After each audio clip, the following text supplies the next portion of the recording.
Regulatory compliance audit and review services for MS regulated entities is the topic of this presentation. My name is Vaibhav Joshi. I am director founder of Singapore compliance consulting firm. And let's have a look on these services. So the first thing that you need to understand is audits can be of different types. So there are as much as 9 different types of audits as I have listed over here. And in this presentation, we are talking about the compliance audit for the regulated entities. So this specifically involves checking the effective implementation of compliance policies in your organization. So the first question is, what is the need for compliance audit? Now, as you know, Monetary Authority of Singapore licensed entities are regulated by MAS. And they have requirement to follow various compliance policies, AML, technological risk management guidelines, and so on.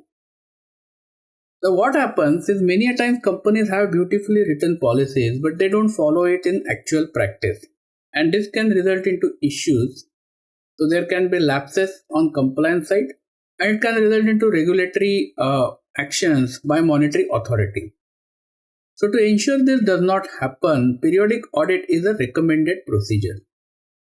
So periodic audit will ensure that you are following all those policies as written. And if there are any lapses, those will be highlighted to you and your top management in a timely manner. Now, some of the mass license entities are not subject to audit, especially those licenses which are smaller in nature. They are not required to do that. However, from our experience, we still recommend doing this as a part of annual or biannual exercise, because doing periodic audit is a good practice. And in case any subsequent issues come, you can show the audit conducted and it is considered as a plus point. I mean, in case if any regulatory action happens from MAS side. So moving on to the next slide then, who can conduct this audit? So you have technically 3 options. The first option is that independent team can conduct this audit. So you may have your separately dedicated employees for this activity. For some of the licenses, having an in-house compliance audit function is necessary. This can be one of the options. Another option is that team from your head office can conduct this audit. So if you are a company from another jurisdiction and having operations in Singapore, you may already have staff sitting in your head office, you can carry out this activity. And the last option is an independent service provider like ours, like our company, can provide you these services. Normally, this is the most beneficial and easier option for smaller operations, for smaller companies, because then you don't really incur a significant ongoing cost and also get all the benefit of our knowledge and experience. Keep it in mind, your normal staff which carry out day-to-day activities in your business cannot carry out audit tasks, as it will be classified as a conflict of interest, because they in a way will be checking their own work during the audit, which is not recommended.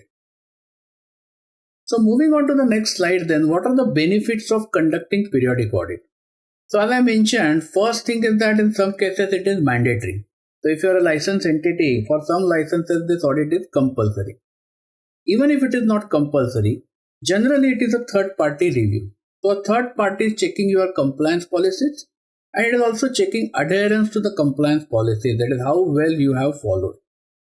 So this in a way is a good practice, because then if there are any lapses, those will be pointed out to you in a timely manner and you can take action. Additionally, Monetary Authority also conducts review of some of these entities on a periodic basis. So this internal audit can also work as a preparation for MAS reviews, because much before that MAS review, you will come to know if there are any lapses which you need to act upon. So the next question is then, what is covered in the audit? What is typically the scope of this audit? So as I have mentioned, out of those 9 audit types, this is a compliance audit, and therefore the scope is adherence to the compliance policies. So as a part of your licensing application, you would have created many policies. It can be compliance policies, risk management framework, anti-money laundering CFT policy. If you have an app, if you are a payment service provider and if you have an app, you may have technological risk management policies, outsourcing policies. So during the audit, we check adherence to the policies, how well those are followed. So on a test check basis, we will check the compliance documents, approvals, timely changing of password if it is a technological risk management policy, outsourcing guidelines, approval processes, and so on. In addition to this, we will also look for any major changes in the business environment which are not documented in this compliance policy. So what happens? Sometimes the business environment changes rapidly, but your policy has not captured it. So this missing aspect of compliance policies will also be highlighted to you. So moving on to the next slide then, how much time is required for conducting this audit? Now this entirely depends upon the complexity and the business scope. For example, the company which has a much complex model, maybe even an app covered under Payment Services Act and avails multiple services and has many policies, it will obviously take a longer time compared to another entity, maybe like a registered fund management company which has a limited scope. Now when we conduct first time audit, it is normally conducted thoroughly. So we will go through all the policies in detail and then based on that we will make the plan for what we want to audit and the scope and the percentage of transactions. If you want to take a broad review of policies, then few extra days will also be required.